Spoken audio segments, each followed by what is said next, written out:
What are you doing here?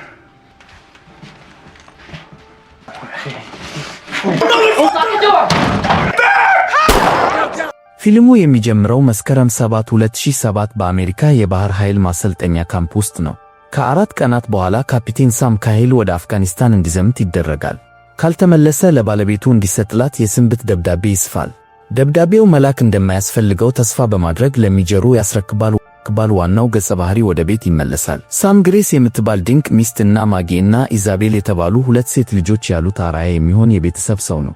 ታናሽ ወንድሙ ቶሚ ግን የእሱ ተቃራኒ ነው። በባንክ ዘረፋ ወንጀል ተከሶ እስራቱን ጨርሶ ገና መፈታቱ ነው። ሳም ወንድሙን አግኝቶት ወደ ከተማው መኪና ይመለሳሉ።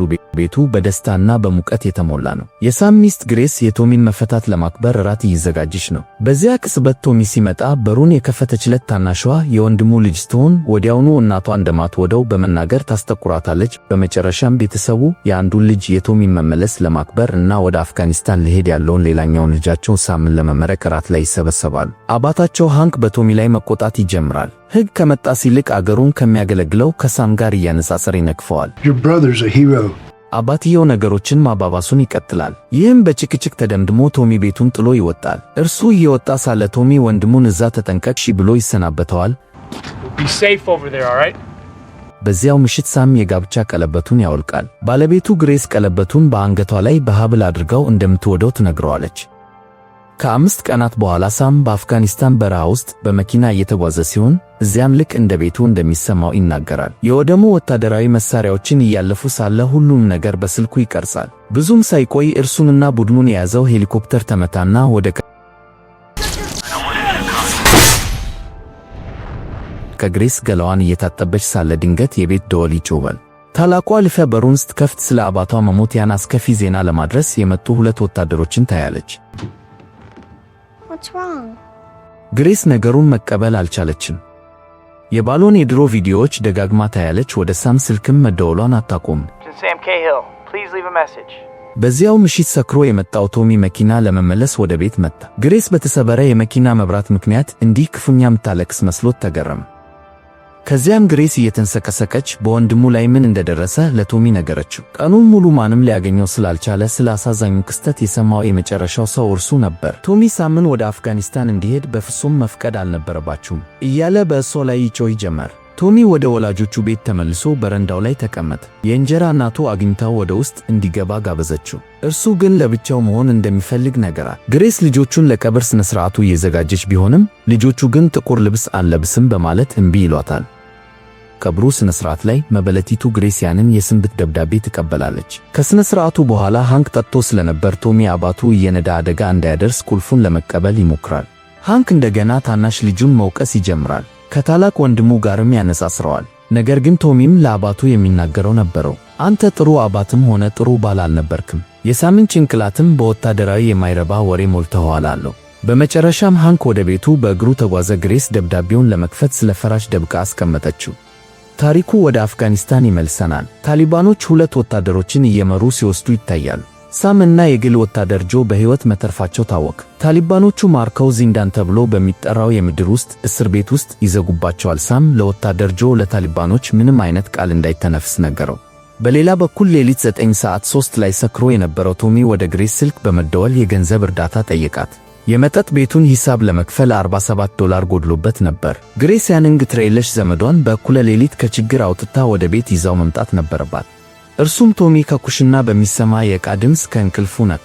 ልጆቹ በአባታቸው ሞት ምክንያት ክፉኛ ያዘነችውን እናታቸውን ለማስደሰት ፓንኬክ ለመጋገር ወስነዋል። ቶሚ ድምፅ እንዳያሰሙና እንዲያቆሙ ጠየቃቸው። Stop it. No. ነገር ግን ማጊ እምቢ አለች። በዚህ ምክንያት ቶሚ ከተኛበት ሶፋ ላይ ለመነሳት ተገደደ። በዚህ መሃል ሃንክ አባታቸው መጣ። ልጁን እዚያ ያገኘዋል ብሎ አልጠበቀም ነበር። ሽማግሌው ባለፈው ምሽት ላሳየው ጠባይ ይቅርታ ጠየቀ። ቶሚን ሳም ሁልጊዜም ከእኔ ይልቅ ብልህ ነበር በማለት አመነ። ሃንክ ግን ያ እውነት አይደለም ሲል መለሰ። Cut my throat to bring him back, Dad. How she lives with this kitchen the way it is. ግሬስም በዚህ በፈረሰ ኩሽና እንዴት እንደምትኖር ይገረማል። በሌላ በኩል ሳም በእንጨት ሳንቃዎች መካከል ባለ ጠባብ ቀዳዳ በኩል ያለውን ነገር ሁሉ ይታዘባል። በታሊባን ካምፕ ላይ ሄሊኮፕተር ሲበር ያያል። ሳም እየፈለጓቸው እንደሆነ እርግጠኛ ስለሆነ በድንጋይ ሳንቃዎቹን በመምታት ለማላቀቅ ይሞክራል። በዚያ ቅጽበት ግን በሽጉጥ ተፈራርቶ በሳንቃዎቹ ላይ ከባድ ድንጋይ ተጫነበት። ቶሚ አባቱ ስለ ግሬስ መጥፎ ኩሽና የተናገረውን ያስታውስና ከጓደኞቹ ጋር በመሆን ያለ ምንም ማስጠንቀቂያ እድሳቱን ይጀምራል። በእስር ቤት ውስጥ 2 ወራት አለፈ። ሳም ረጋ ለማለት ቢሞክርም ወታደር ጆ ግን ቀስ በቀስ አእምሮውን እያጣ መጣ። አንተ እኔን በማዳንህ አሁን በሲኦል ውስጥ እንድኖር አድርገልኛል። ከመኖር መሞት ይሻለኝ ነበር በማለት ሳምን ይከሳል። ሳም ግን ጆ ማንነቱንና ማዕረጉን እንዳይናገር በጥብቅ ያሳስበዋል። You remember what I told you? No information. You give them nothing private. ሳም ታሊባኖቹ እርስ በርሳቸው ሲከራከሩ ይሰማል። ታሊባኖቹ ውሳኔ ላይ የደረሱ ይመስላል። አሜሪካውያኑንም ወደ መኪና ጭነው ወደ ሌላ ቦታ ወሰዷቸው። በእስረኞቹ ፊት አንድ አፍጋኒስታናዊ ሰው አምጥተው በጉልበቱ እንዲንበረከክ አስገደዱ። ግለሰቡ የሳተላይት ስልክ በመጠቀም ነፍሰ ጡር ወደ ሆነችው ባለቤቱ በመደወሉ የታሊባኖችን መደበቂያ ቦታ አጋልጧል ተብሎ ተከሷል። በዚህም ምክንያት ጥፋተኛ የተባለው ሰው ወዲያውኑ በጭንቅላቱ ላይ ተተኩሶ ተገደለ። ታሊባኑ መሪ ይህ የኛ ሀገር ነው፣ እናንተ እዚህ ምንም የምትሰሩት ነገር የላችሁም።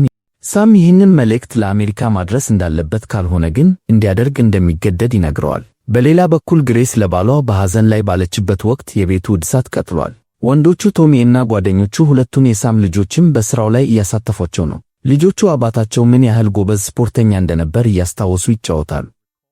በዚህ መሃል ማጊ ሳታስበው በቶሚ ጓደኞች በአንዱ ላይ ቀለም ታፈስበታለች። What are you doing? Painting. አሁን ኦዌን የቶሚ ጓደኛ ሱሪና ሸሚዝ መቀየር ነበረበት። ግሬስ ከባሏ ቁምሳጥን ውስጥ ልብስ ለመፈለግ ብትሄድም በድንገት ስሜቷ ተናወጠ እና አቅፎ ውስጥ የገባላትን ልብስ ሁሉ ጠቅልላ ይዛ መጣች። ኦዌን ለምን ይህን ያህል ብዙ ልብስ እንደተሰጠው ወይም በኋላ መመለስ እንዳለበት ግራ ገባው። ግሬስ እንደገና በሐዘን ተዋጠች። በሌላ በኩል ሳም ሜዳ ላይ ካለ ምሰሶ ጋር ታስሯል። በውሃ ይረጩታል። ጓደኛውን መርዳት ይፈልግ እንደሆነም ይጠይቁታል። በእርሱ ፊት ጆ በጋለ ብረት እየተለበለበ ይሰቃያል። ቃይን መቋቋም አቃተው። በካሜራ ፊት ቀርቦም አሜሪካውያን እዚህ አገር ምንም ሥራ የላቸውም ካለ በኋላ ለሚስቱና ለልጁ ያለውን ፍቅር ገለጸ። በተጨማሪም ሳም 2 ሴት ልጆች እንዳሉት ተናገረ። ግሬስ ወደ ቤት ስትመለስ ድንገተኛ ስጦታ ይጠብቃታል። የታደሰው ወጥ ቤት በትክክል በልደቷ ቀን ተጠናቀቀ። የቅርብ ዘመዶቿ ሁሉ እንኳን አደረሰሽ አሏት። ነገር ግን አንድ በጣም ልዩ የሆነ ሰው ሳም ጎድሏል። ክረምቱ መጣ። በእግር ጉዞ ላይ ሳሉ ታላቋ ልጅ ኢዛቤል ማጊ ቆንጆ ስለሆነች ሁሉም ሰው እሷን ይወዳታል በማለት ለቶሚ ታማራለች። እርሱም ሳም በአንድ ወቅት በዚህ ወንዝ ውስጥ ከመስጠም እንዴት እንዳዳነው የሚገልጽ ታሪክ ነገራት። የበረዶ መንሸራተቻው ቦታ ላይ ሲደርሱ ግሬስ ቶሚ ከልጆች ጋር ባለው ጥልቅ መግባባት ተገረመች። አንድ ቀን ቶሚ በዝርፊያው ወቅት ያስፈራራትን የባንክ ሰራተኛ በመጎብኘት ይቅርታ ጠየቃት። ለ1 ሰዓት ያህል ተነጋገሩ። ከዝርፊያው ክስተት በኋላ ሴትየዋ ለ3 ዓመታት ያህል እንቅልፍ አጥታ ነበር። ዘራፊው ተመልሶ መጥቶ የሚገድላት እየመሰላት በፍርሃት ትኖር ነበር። ቶሚ ይህንን ለግሬስ ነገራት። እሷም በእሱ ኮራች። በዚያው ምሽት ስለ ትምህርት ቤት ዘመናቸው እያስታወሱ ተጫወቱ። ግሬስ በዚያን ጊዜ ቶሚ ሁልጊዜ ሰክሮ ስለሚጣላ እንደማትወደው ነገረችው። የድሮውን ትውስታ እየቀሰቀሱ ዓይን ለዓይን ተፋጡ። ድንገትም ስሜታዊ በሆነ ሁኔታ ተሳሳሙ። ግሬስ ንጹሕ አየር እንደሚያስፈልጋት ተናግራ ወጣች። ቶሚም እያለቀሰ ቤቱን ጥሎ ሄደ። በዚህ ሁሉ ጊዜ የሳም ደብዳቤ ሳይከፈት ቆይቷል። ግሬስ አሁንም ለማንበብ ስላልደፈረች ወደ መሳቢያው መለሰችው። በሌላ በኩል ሳም እና ወታደር ጆ ስቃያቸው ቀጥሏል። አንድ ቀን ለሳም የብረት ቧንቧ ተሰጠውና ጓደኛውን እንዲገድል ታዘዘ። ጆ ሁሉም መረጃ ስላወጣ ለታሊባኖቹ ሸክም ሆኖባቸዋል። ሳም መጀመሪያ ቧንቧውን ወርውሮት ነበር። ነገር ግን ወይ አንተ ወይ እሱ በማለት ሽጉጥ ደገኑበት። የሳምን ቤተሰቦች በማንሳት ጆን ካልገደልከው እነሱን እንገድላቸዋለን በማለት አስፈራሩት። ሳም በታሊባኖቹ ጩኸት ታጅቦ እየተሰቃየ ያለውን ጆን በብረት ቧንቧው መትቶ ገደለው። የግድያው ሂደትም በካሜራ ተቀረጸ።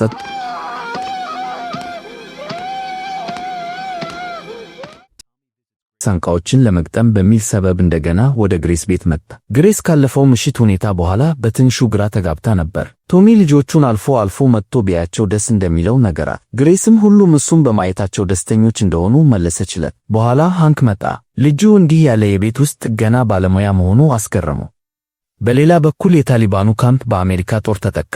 ከታሊባን መሪዎች አንዱ ሳምን ለመግደል ቢሞክርም ሳይሳካለት ቀረ።